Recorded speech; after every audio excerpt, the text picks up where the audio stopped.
problem here. You can see my sync light is on. See, this is the neutral run switch.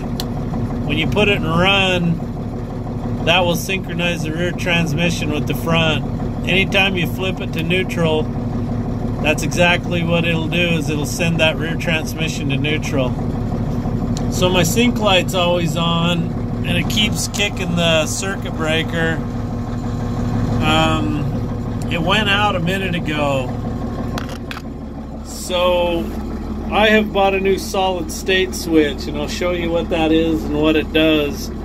It could be the solid state switch, or it could be the neutral run switch.